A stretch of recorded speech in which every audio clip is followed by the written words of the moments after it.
Vamos a ingresar a la unidad 2.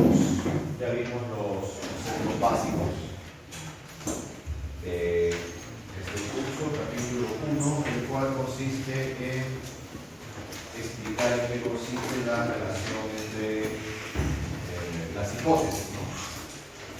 Las hipótesis que hemos visto de la rendición de los recursos, la enfermedad holandesa,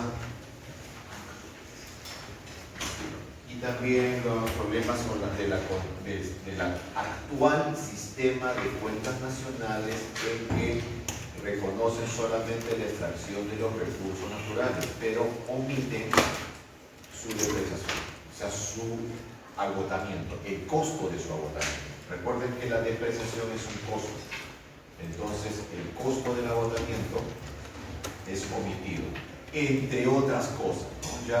Ya vimos de que no solamente habría que contemplar la depreciación de los recursos naturales, sino también habría que contemplar la depreciación de todos los activos que forman parte de la base productiva del país. De esa manera recién podríamos tener una medida adecuada de ingreso. ¿Ok? Pero como estamos en un curso de recursos naturales, solamente nos preocupamos por su inclusión de estos puntos, ¿ya? Entonces, vamos a entrar a la unidad 2 y vamos a discutir acerca de la escasez de recursos naturales. La pregunta aquí es sencilla. Los recursos naturales no renovables, ¿verdad?, tarde o temprano se van a agotar. ¿Verdadero o falso? Primero. Segundo, y una vez que ocurra esto, ¿cuál es el efecto en la economía? O sea, deberíamos realmente estar preocupados por el agotamiento. Sabemos que los recursos naturales, sabemos con cierto nivel de confianza que tarde o temprano se van a acabar, ¿ok? Lo cual también es cuestionable, ¿eh? Pero asumiendo que se acaben ya, o estén por acabarse, ¿cuál es el problema con eso?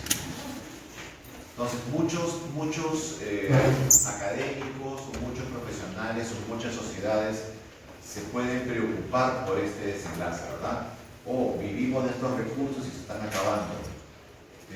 ¿Será un problema para nosotros? Ya, eso, digamos, es lo que vamos a comentar de alguna manera en esta sección. Entonces, en esta sección vamos a discutir algunos aspectos de cuáles han sido los puntos de vista con respecto a la escasez de recursos naturales, de qué manera podemos evaluar si es que un recurso o no está siendo escaso, y en todo caso, valga la redundancia, cuáles serían los indicadores o qué debería contener el indicador ideal de escasez. ¿Ya? A manera de spoiler, vamos a constatar de que la escasez física de recursos naturales no debería repercutir en un problema para nosotros, ¿ya? Para la sociedad. No debería repercutir en un problema. Eso es a manera guarda eso. Muchachos, es la tercera vez que es el tercer día que le digo guarda el celular. Ya le dije el primer día, el cuarto día lo voy a sacar de la casa.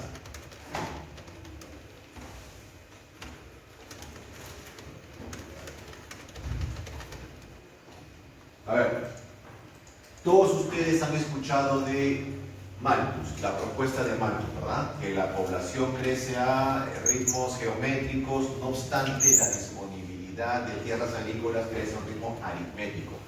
Tarde o más temprano que tarde, esa brecha, ¿verdad? Esa brecha insatisfecha nos va a pasar factura. Y eso va a pasar factura al crecimiento de la economía.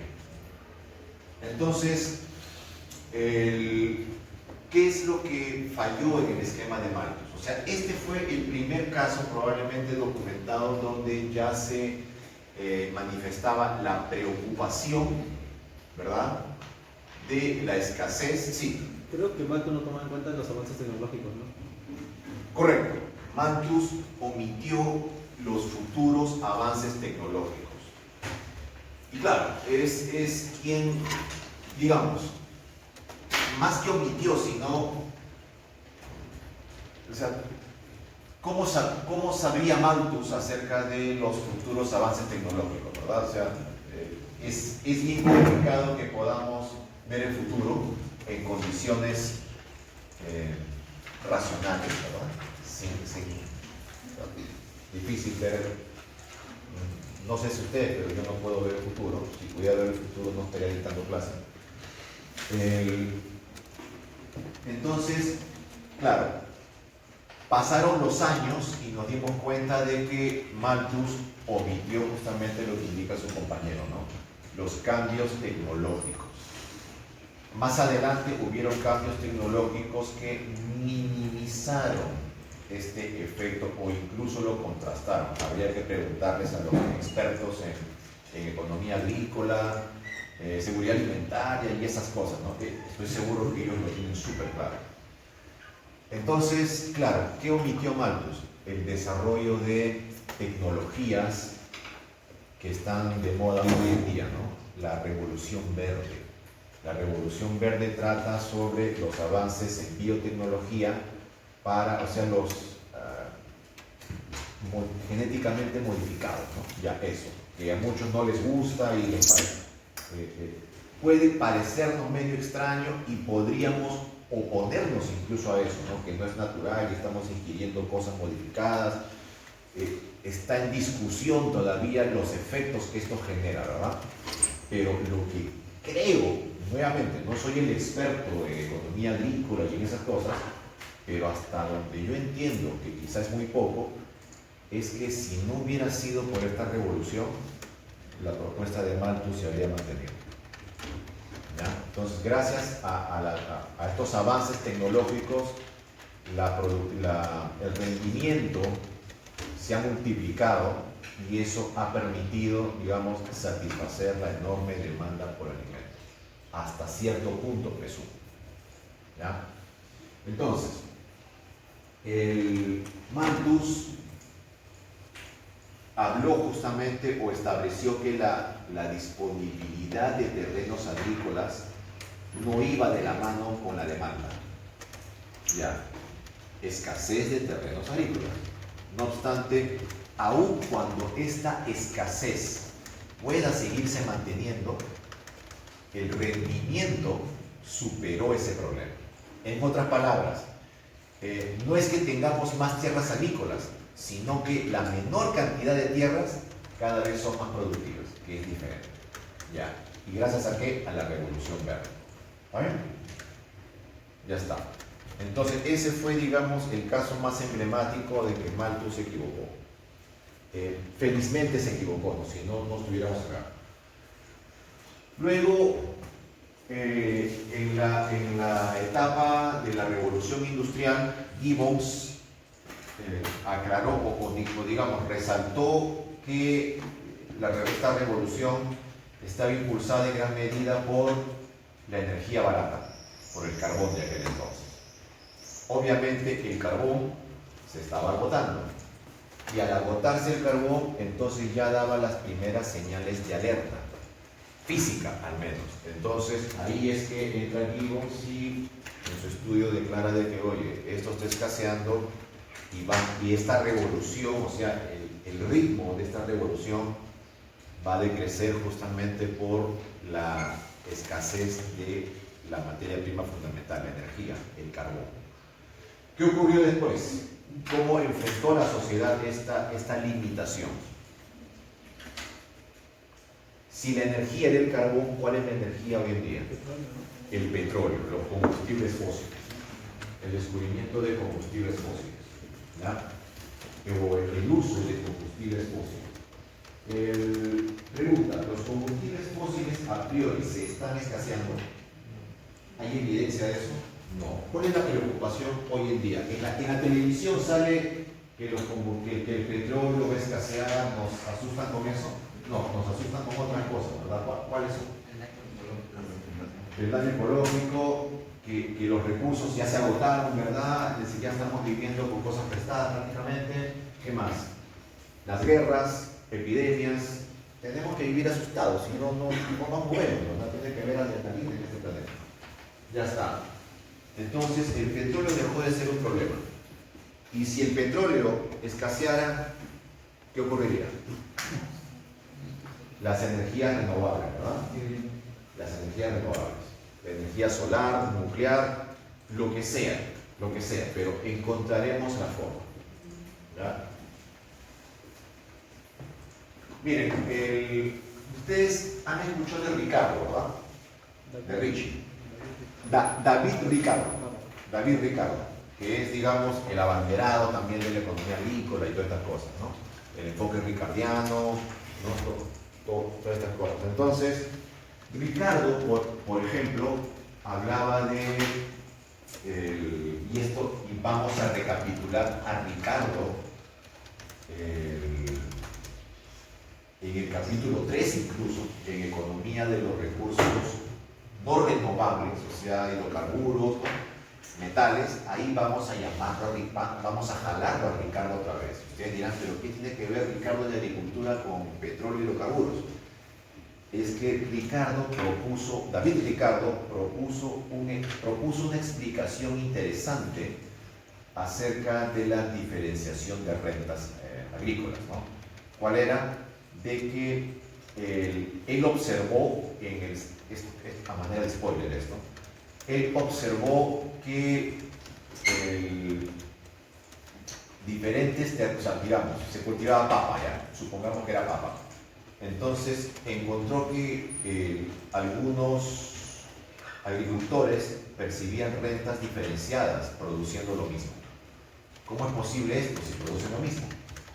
Y encontró que la respuesta estaba en la calidad de la tierra.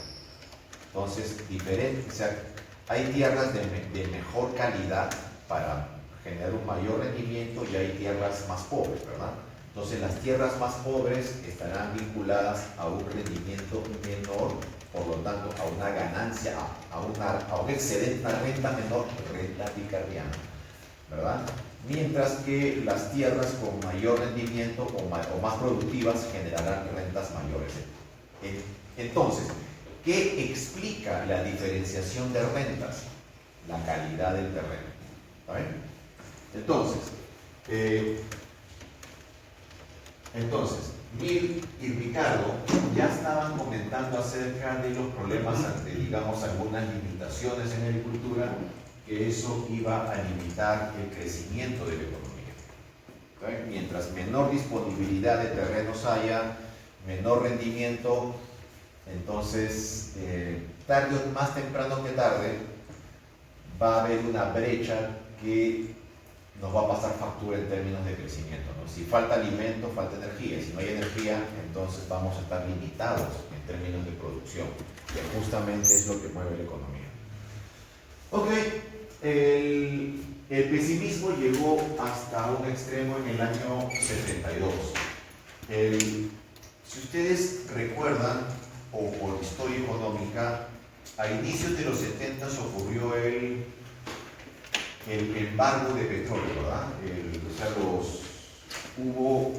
Ya venía de hace un tiempo este problema de Arabia, Palestina, ¿no? De los israelíes.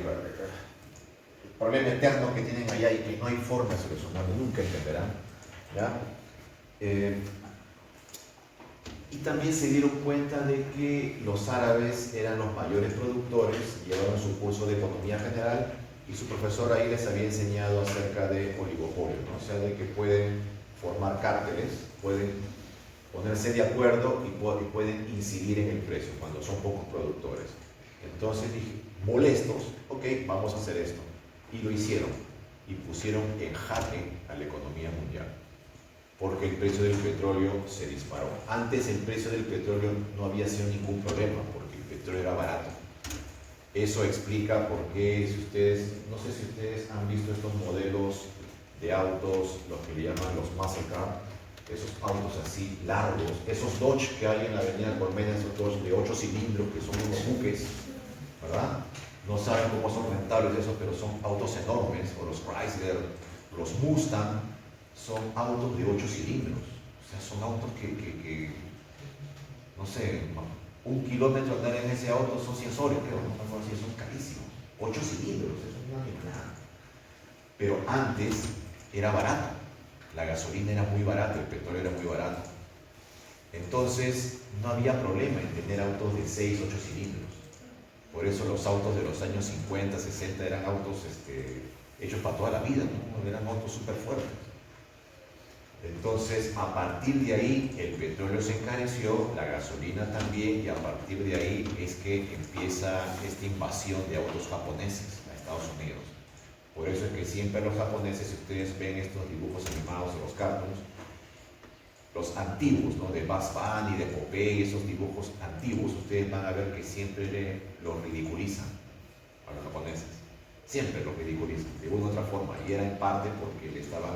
Si bien los norteamericanos le ganaron la guerra automotriz, los japoneses se la devolvieron, ¿ya? Y se la devolvieron ¿por qué? Porque los japoneses eran muy famosos por ser muy eficientes en su trabajo de motores, rendimiento y esas cosas. En cambio, los norteamericanos no estaban preparados para eso, ellos siempre habían hecho autos gigantes. Entonces, es ahí de que cuando ocurre este evento, empezaron a ser más populares los autos de mayor rendimiento. Y esos autos, los muscle car, ya dejaron de producirse, ¿no? Ya empezaron a minimizar su producción. Eso explica por qué salieron de cartelera los autos, ¿no? Fueron saliendo de cartelera. Entonces, cuando subió el precio del petróleo a niveles inusitados y eso hizo colapsar la economía, ahí recién los economistas empezaron a preocuparse genuinamente por la escasez de recursos naturales. Hasta ese momento, los recursos naturales no eran un problema. ¿Saben? ¿Qué ocurrió en los años 40? Segunda Guerra Mundial. En los años 50, ¿por qué estaba preocupada la sociedad mundial?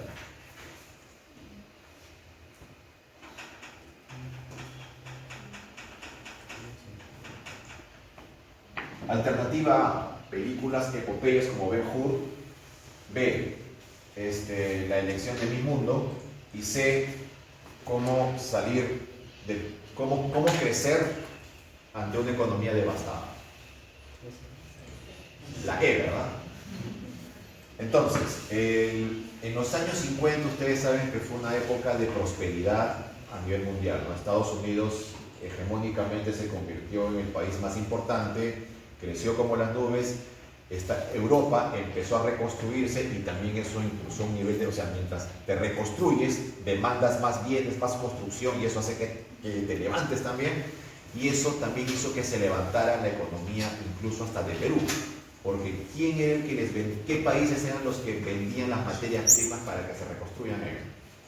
Perú y todo Sudamérica. Entonces ahí es que Argentina se convierte en el granero del mundo.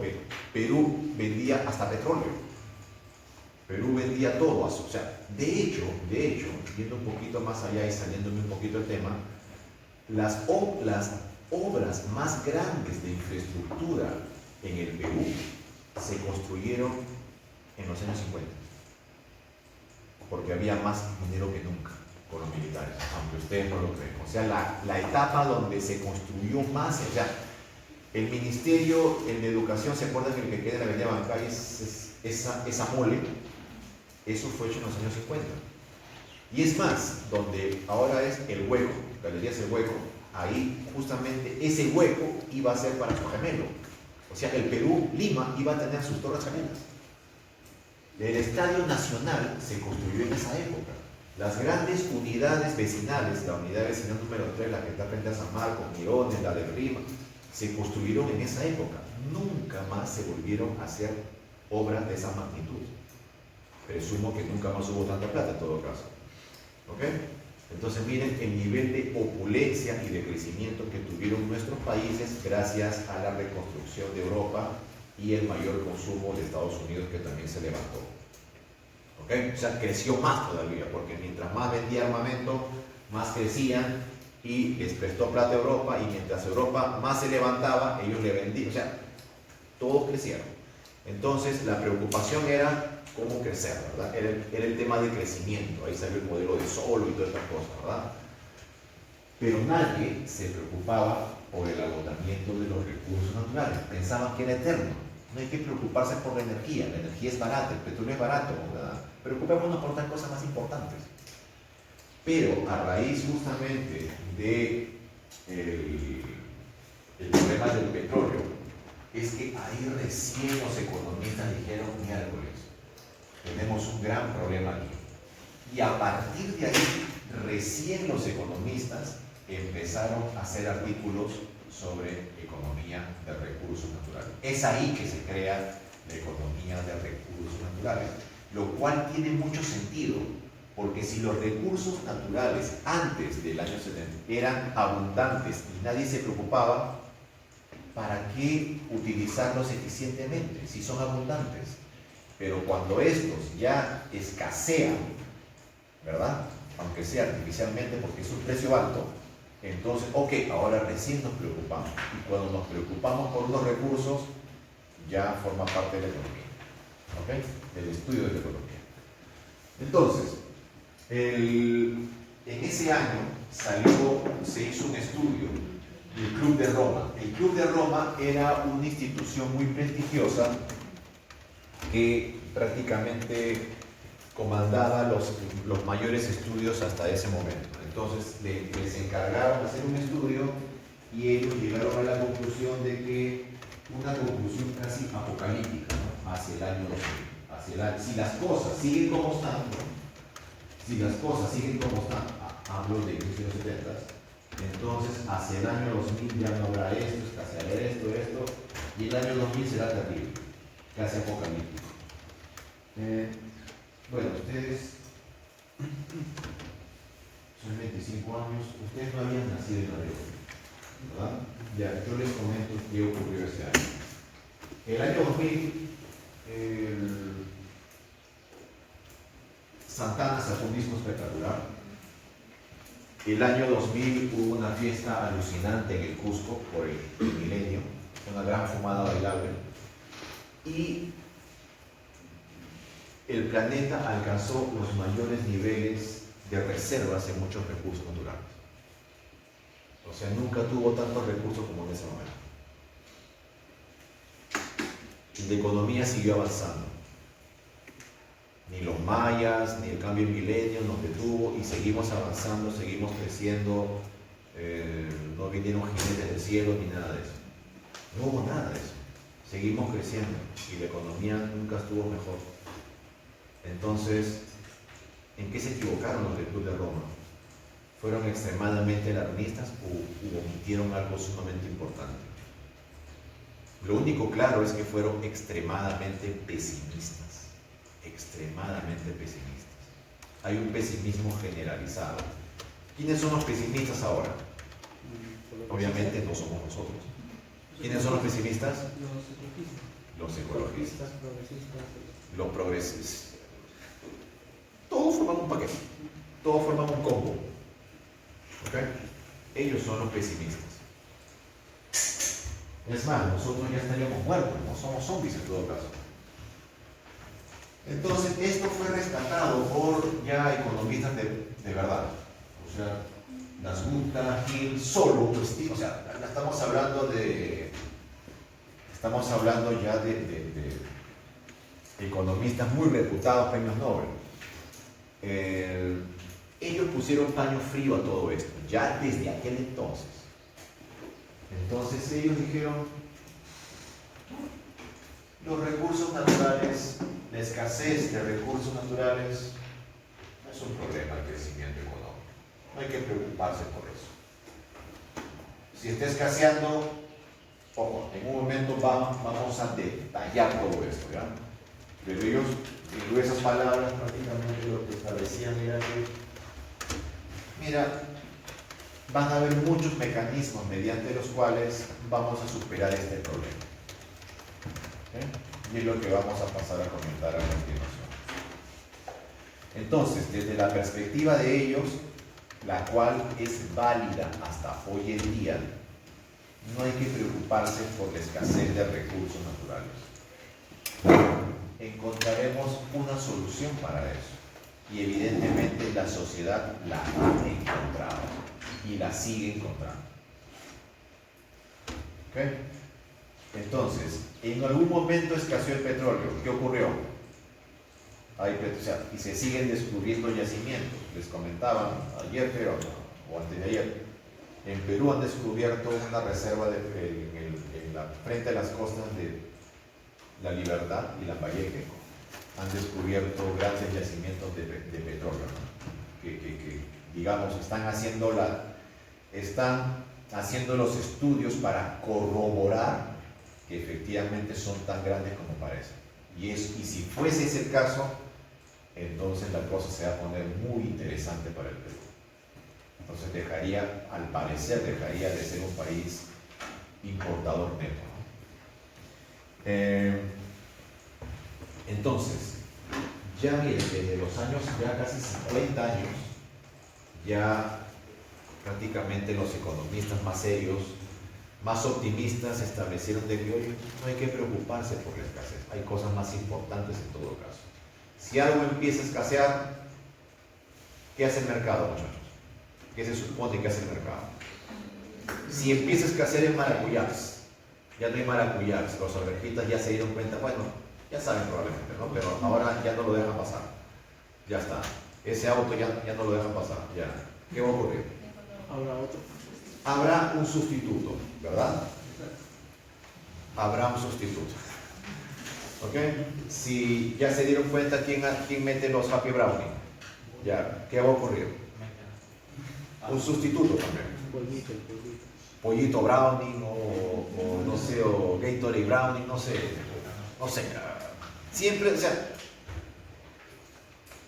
siempre se va a encontrar la forma. ¿Vale? Y aun cuando ese alucinógeno desaparezca, bueno, encontrarán otra forma de volar, ¿verdad?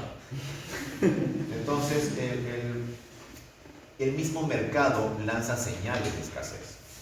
Por ejemplo, precios. Cuando algo empieza a escasear, lo más probable es que su precio suba. Y si su precio suba, se vuelve muy rentable para aquellas alternativas que puedan ofrecer un producto similar, ¿no? Y eso fue lo que pasó justamente con ustedes el año 2010, 11, ya sí, habían nacido ya. Sí, miren, en aquella época, 2014, por ahí estamos hablando, más o menos, el barril de petróleo pasó los $100. Estaba por las nubes. ¿Qué ocurrió? ocurrió que miren, esto fue una noticia así que salió en toda la página, ¿no?, del periódico. Entonces, ¿qué fue lo que pasó? El barril de petróleo llegó a niveles extremos. ¿Quiénes se beneficiaron de esto? Obviamente los países exportadores de petróleo. Bueno, ya está. ¿Quiénes? Colombia, Ecuador. Veamos a nivel local. Colombia, Ecuador, Venezuela, Brasil. Ya está. ¿Quiénes se perjudicaban de esto? Los que no exportaban petróleo, o sea, nosotros. Ya está. Entonces, esos enormes ingresos que percibían por petróleo, incluso en las universidades peruanas, miren, se beneficiaron de eso. La agraria, de alguna manera, se benefició de eso. ¿Y qué relación hay entre la agraria y el precio del petróleo? Porque hubo mucho dinero en Ecuador por petróleo, mucho dinero, y eso fue el gobierno de, ¿cómo se llama este expresidente economista de Ecuador? Que decían que era medio rojo. Correa. Entonces Correa, como todo economista bien formado, decía, si tenemos dinero, ¿en qué invertir? La única inversión donde no hay pierde es en capital humano. ¿Vale? Entonces, ¿qué hizo? Financió miles, al parecer, de becas para estudiantes ecuatorianos para que vayan a hacer posgrados al extranjero. Por un tema de idioma. ¿Dónde creen que iban esos estudiantes ecuatorianos? España, Perú. Sudamérica. Acá llegaron muchos, a Lima, no sé si es la granadera, pero acá llegaron muchos. De hecho, en el doctorado tuvimos varios alumnos, un montón de alumnos ecuatorianos. Y todos llegaban así con su beca bajo el brazo, ¿no? Entonces, hasta ahí, todo bien. El problema fue cuando el precio del petróleo cayó otra vez. Ya no venía, obviamente, ¿no? Y cuando cayó el precio del petróleo, ellos son un cártel, la OPEP. Entonces, los países que no tenían tanto poder como Colombia, Ecuador y otros países más, dijeron, oye, la hemos estado pasando muy bien con este precio, nos ha ayudado muchísimo y no nos conviene esta situación donde el precio ha bajado. Si tú, Arabia, subes el precio, o sea, si tú restringes tu producción, vas a presionar a que el precio vuelva a subir, porque tú eres el productor más grande. Entonces, tú te beneficias y todos nosotros también, ¿verdad? Entonces, ¿qué debió hacer Arabia? Debió decir que sí. Aparentemente sí, ¿verdad? Si tenía ese poder, yo soy el productor más grande y basta que yo establezca una reducción en mi producción, presionaré a que el precio otra vez suba y todos felices. ¿Qué hizo Arabia? No lo voy a subir. ¿Y por qué hizo eso? ¿Por un contexto de irracionalidad? ¿Será que acaso estaba preocupado por el bienestar de todos los países no exportadores? ¿Estaba preocupado por eso? No. Lo que hizo fue una decisión muy inteligente. ¿Cuál? Hasta ese momento, cuando los precios del petróleo eran muy altos, era un incentivo para qué industrias? Las industrias de energías renovables. Si el precio del petróleo es tan alto, entonces las industrias renovables tenían cabida en este mercado. Ya estaban empezando a desarrollar las tecnologías porque había mucho incentivo, mucha ganancia para hacerle frente al petróleo. ¿Está bien? Entonces, Arabia dijo, ok, si yo sigo con el petróleo bajo, si yo sigo con el precio del petróleo alto, ¿qué estoy haciendo? Fomentando esas industrias. ¿Yo quiero eso hacia el futuro? No. Entonces, ¿qué es lo mejor que tengo que hacer hoy día? Ser angurriento y decir, sí, subamos el precio del petróleo para que esas tecnologías ingresen al mercado y terminen desplazándome, o mantengo mi producción con un precio relativamente bajo, de forma que los desincentive y evite tener problemas con ellos en el futuro. ¿Qué es lo más inteligente? Lo segundo, ¿verdad? Ya. Entonces, ahí vemos el efecto de la escasez. La escasez aumenta el precio. Entonces, cuando aumenta el precio, el mercado, ¿cómo reacciona? Ofreciendo un sustituto. Mientras hayan incentivos, el ser humano va a hacer lo que sea. ¿Ok? Entonces, eso es algo importante que debemos tener en cuenta siempre. O sea, digamos, la premisa es esa, ¿no?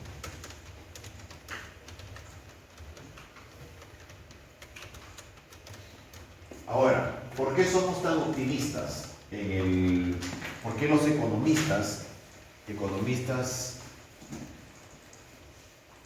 neoclásicos, ¿ok? Porque hay también economistas ecológicos que son pesimistas. ¿Por qué los economistas neoclásicos somos optimistas? Porque miren, si un recurso se vuelve escaso, como en el caso de los Happy Brownie, ¿no? Encontraremos un bien sustituto. Si algo escasea, bien, lo cambiamos por otro, que cumpla el mismo objetivo. Recuerden de que los recursos naturales per se no nos interesan. Lo que nos interesa es el bienestar que nos genera. Entonces, si encontramos otro recurso con otro color, pero que nos genere el mismo bienestar o mayor, lo cambiamos, si es que es más barato hacerlo. ¿Verdad? Entonces, podemos sustituir un recurso por otro. Eso es, así es simple. Segundo, si es económico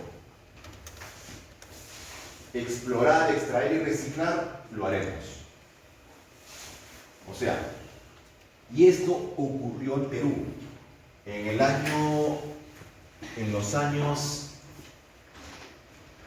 2000 más o menos, no, 2010, 11 por ahí, llegaban noticias que se estaban robando los cables de telefonía. Por el cobre, ¿no? Por el cobre. El cobre alcanzó niveles inusitados. Bueno, ahora ya no se lo roban, pero antes se lo robaban. En en zonas rurales desaparecían los cables de telefonía. Incluso, al parecer, en los relaves. O sea, los relaves son como cerros, ¿verdad? De residuos. No de residuos domésticos, sino de tierra con mineral, ¿ya?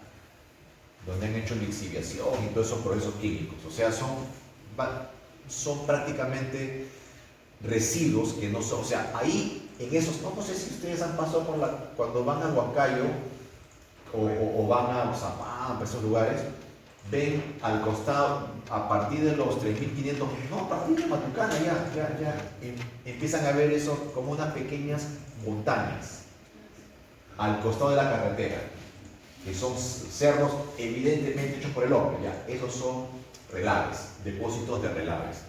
Y ahí hay contenido de metales, pero esos son residuos de la producción, residuos.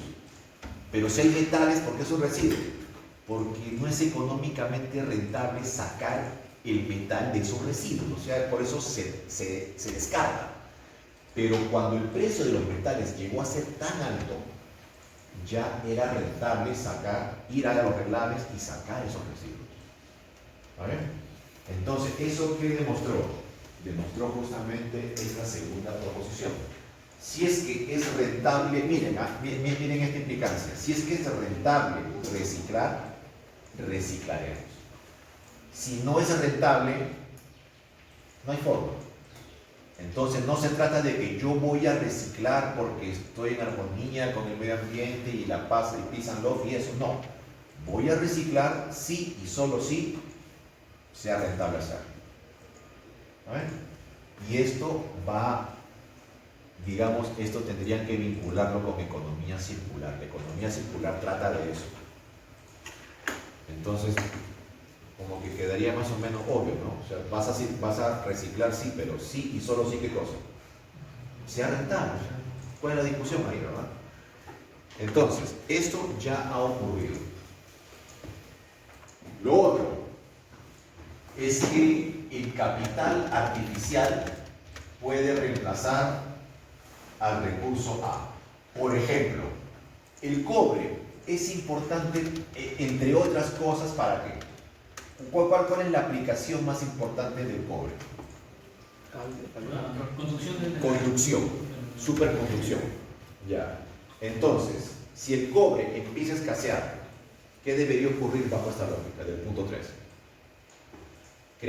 Fabricamos otro superconductor a partir de otros materiales. ¿Ok? Eso.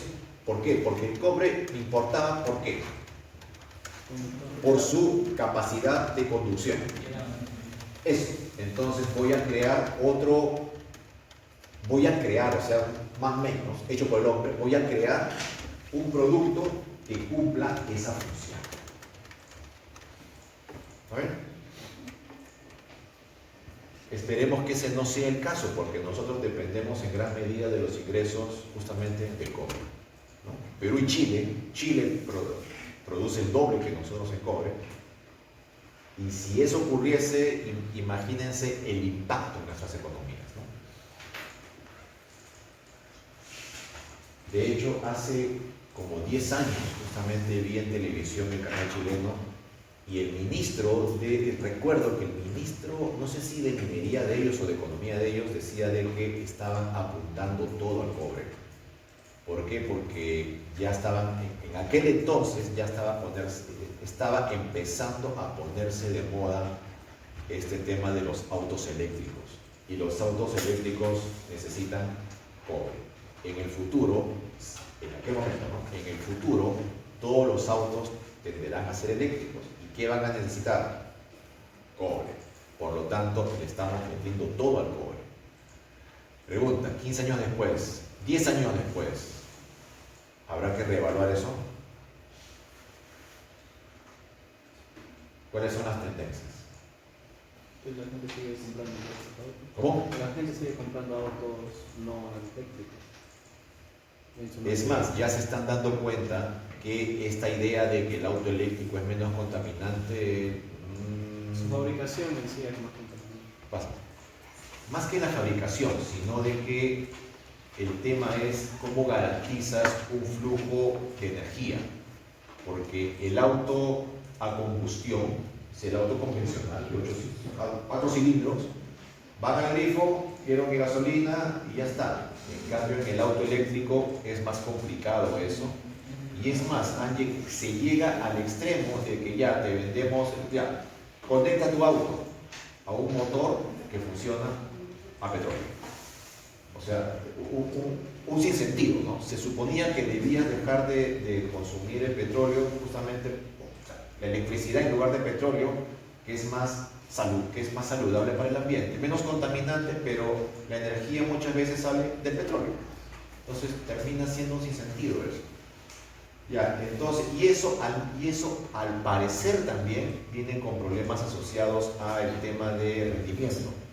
O sea, si tú quieres trepar cerro, lo puedes hacer con un auto a combustión o con un auto eléctrico. ¿Creen que un Tesla podría ir por la carretera central por ahí? Para empezar, se lo robaría, ¿no? Llega por la mitad de ese. Ya, entonces, todavía el tema, nuevamente, no estoy muy metido en estos temas tecnológicos ahí, pero hasta donde yo sé que es muy poco, todavía los autos eléctricos no dan la talla, en ese sentido, de rendimiento, costo, o sea, rendimiento, costo y abastecimiento, ya se está cuestionando eso. ¿Ok? Entonces todavía sigue siendo más barato usar combustible fósil. ¿Okay? Entonces todavía ese tema no ha sido solucionado. Pero lo único que nos interesa a nosotros como país, ¿qué cosa es? Que nos sigan comprando el cobre, ¿verdad? Para lo que sea. Si no es para eléctrico, no importa, para lo que sea, pero sigan comprándonos cobre. Por ahora. Mientras no encontremos otra alternativa, que al parecer no, dado de que no hay no hay liderazgo, o sea, no tenemos líderes en este país que guíen al país por la senda óptima. Dado eso, entonces no sabemos qué cosa vamos a hacer en el futuro, simplemente seguimos existiendo a tope. Y lo otro es que apelamos al progreso tecnológico. ¿Cómo? Si el precio, ¿no? El progreso tecnológico puede hacer varias cosas en realidad. El progreso tecnológico puede hacer que ya no dependamos de un recurso ahora. ¿Por qué? Porque nos hemos dado cuenta de que hay otro producto que cumple una función mejor todavía, a un precio más bajo. ¿Okay? Yo le agregaría otro. Uno de los componentes de la demanda, un componente de la demanda es precio, ¿verdad? Otro es, o sea, precio del propio bien. ¿Qué más? Precio de sustitutos complementarios, ingreso y ¿qué más? Falta uno, un clásico. Preferencias. Gustos y preferencias. Listo. Simplemente decimos, ya no me da la gana, no me gusta que este producto tenga cobre. Ahora prefiero que tenga oro. Listo. Ya no compramos cobre. El cobre deja de extraerse y por lo tanto ya no se acaba. Ya no es escaso. Se quedó ahí como está. ¿Entienden? Por un tema de gustos y preferencias también podemos cambiar eso. Ya no queremos ese producto. Ojo, y no estamos muy lejos en eso. Miren, un caso de eso es, por ejemplo, estas gasolinas, ¿no? Antes tenían plomo. Y la sociedad dijo, no, ya no queremos con plomo. Entonces desestimaron el plomo. O los aerosoles, los desodorantes en Europa, que no tienen aluminio, creo que no tienen. Claro, creo que los aerosoles ya les quitaron un componente que era el que estaba asociado al quiebre de la capa de ozono. Entonces, hay varios metales que están incluidos en ciertos procesos, ¿verdad? Entonces se dieron cuenta, oye, sácame eso de ahí y reemplázalo por otro. Entonces, mire, solamente el hecho de una regulación basada en que ya no quiero eso, es más que suficiente para desestimar el uso de los recursos. O sea, si el mercado no ayuda, nosotros mismos con nuestros gustos y preferencias podemos cambiar determinados patrones de consumo. O sea, ya no queremos comprar eso. ¿Por qué? Porque tiene tal metal. Y tengo entendido que tal metal o me hace daño o va a escasear, por lo tanto ya no me interesa comprar eso. ¿Qué va a hacer esa industria? Deja de extraer eso.